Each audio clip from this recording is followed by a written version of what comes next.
Welcome to the living room where Scott is bringing his most peppiest attitude.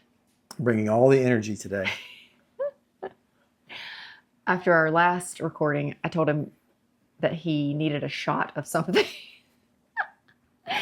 So he's bringing the high energy. Yeah, I got my caffeine, I got my B12, I'm ready to go. So if he seems more peppy today, that's why. Okay, what's been going on? Short recap, please. Yeah, so just a lot of work, but also we've been going to some meetings at our market center, and we've been meeting with new clients, and we've been having closings, and so yeah. And going to show choir trips. Oh, definitely show choir trips. Show choir trips. All of our son's show choir competitions are in February. So Back to back. every weekend, and then they're done. So we were in Birmingham last weekend. They'll be at Prep this weekend, so not out of town. Late night, but we get to Sleep in our own bed. sleep in our own bed. So that's been going well. And I'll be heading to Atlanta this weekend. what are you going there for? It's Keller Williams Family Reunion. So it's the first time I've attended that. I've been to other events, but this is the first time I've been to the big conference. And so, Keller Williams does two big ones a year, Family Reunion and Mega Agent Camp. So Mega Agent Camp is always in Austin. Yes. And then Family Reunion It moves around. moves coast to coast. Yeah. So convenient for us this year being in Atlanta, because it's in the past been in like Los Angeles or San Francisco or Orlando, yeah, and then last year was actually in Vegas. So more fun places than Atlanta, though. easier to I'm get not there. going, so I guess it doesn't matter what I think is fun or not. Yeah, I mean. So you're gonna hang out with other agents? Yeah, You're gonna so network. we've got a good group from our market center going, but obviously it's a big opportunity to establish some referral relationships with different agents around the country. So looking forward to do that. I am a super go-getter when it comes to meeting people. So He's looking forward to expending all of his extrovertism. Avertedness. Extrovertedness? I don't know. Yeah. So I'm saving some of my energy to bring it to family. You're gonna bring your pep to a family reunion. Right. Gonna be super peppy. That's the goal. So that should be fun, though. Yeah, I'm looking forward to it. Okay, so I wanted to discuss something that we have been discussing amongst ourselves, the two of us. And I think it's an interesting conversation. Okay. Do you have any idea what it is? Nope. Never do. So we have seen recently, I say recently, but this isn't a brand new thing that's happening, but where buyers are offering like some really low offers. Including some of our buyers. And so the buyer mentality, I don't know if it's shifted, if it's just certain buyers. I don't want to make a huge sweeping generalization about all buyers. That is not the case at all. But it feels like we have seen an uptick in buyers, one, maybe looking at houses that they can't afford. I think that may be where most of this stems from. Liking a house and then going, well, I'm just going to offer what I can afford and see what happens. Shoot your shot, right? So we're seeing that. What is your take on that? Yeah, so I think we have an axiom in real estate that everything is negotiable. And to some extent it is. However, there are certainly limits to what a seller will do. And I understand a buyer's mentality to some extent of saying, well, I'm willing to pay more, but I'd like to start the negotiation lower so that, setting an anchor. If you are familiar with any negotiating tactics, that set a low anchor so that whenever they come back, we're closer to where I'd like to be.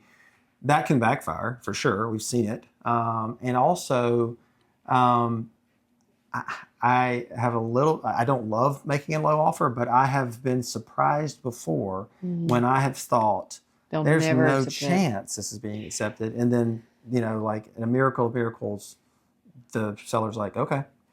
I think what we see more often, though, is that being the exception. Yeah. And I think that's what they're like, oh, well, my friend offered 50, 60,000 under and they got it. Mm-hmm. So I'm going to try the same thing. And it does happen. But those are the outliers.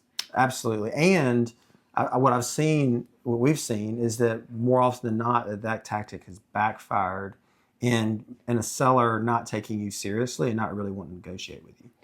Yeah, it's just an unusual position to me.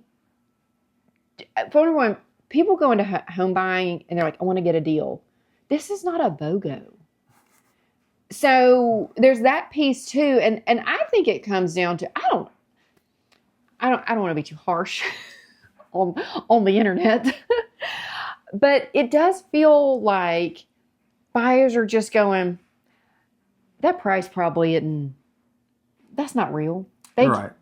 And I don't think it should be that much. I don't think it should be that much. And that's great for you to think that.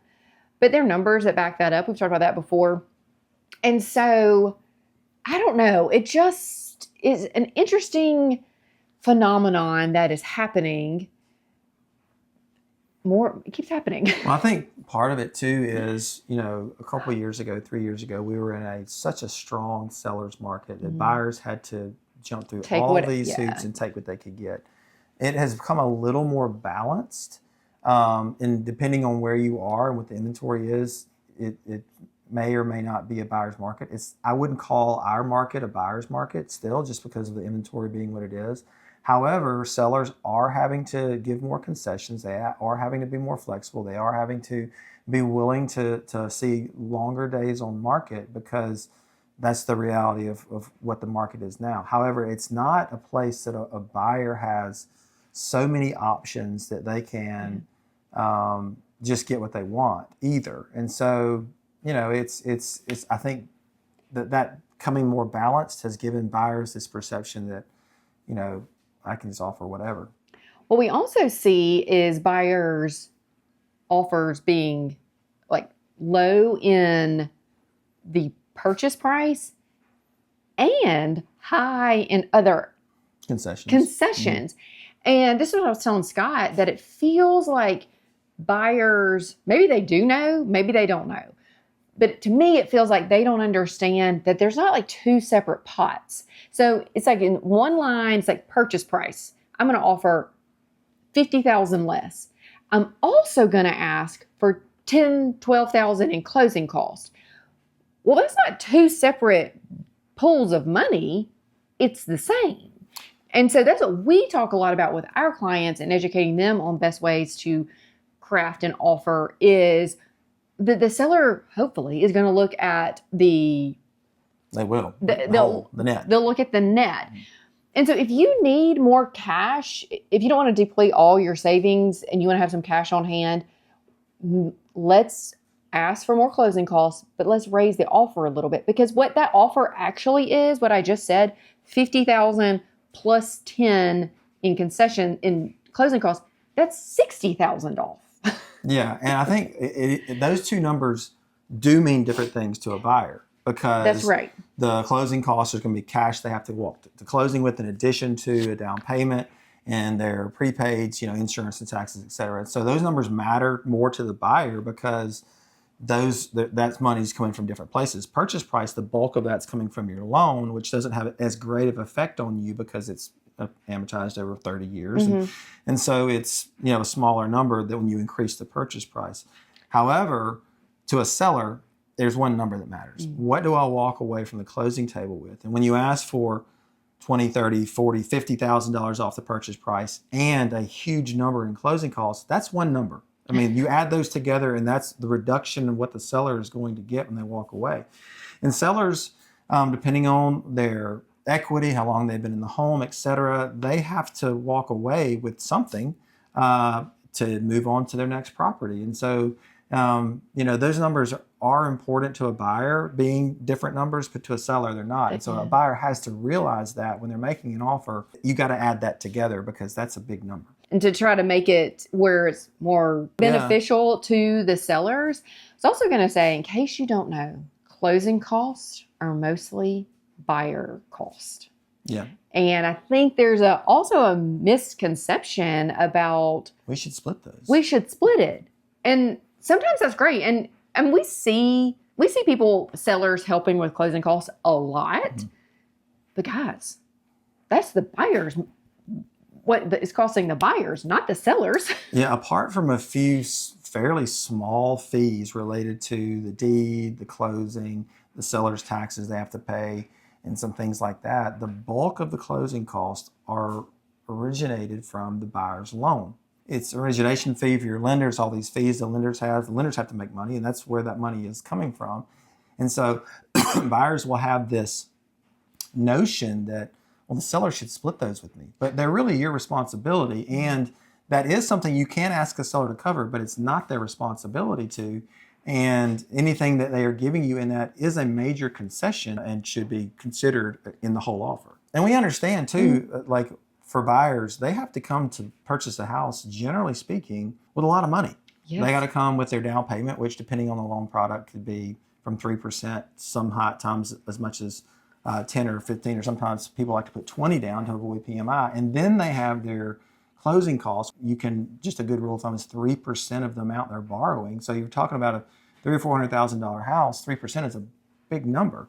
And so you do have sympathy for a buyer. They've got to come out of pocket for a lot of money at closing and may need help with that. But they need to keep in mind that can be offset with the offer itself. It's super important that you work with an agent that understands all of these components. And also can help you craft an offer that is to your benefit, but also takes into account how a seller is going to view it and respond to it. Did I bring the energy today? You brought the energy. Way to go, Scott. Way to go. I'm exhausted. He's got to take a nap now. Bye. Bye.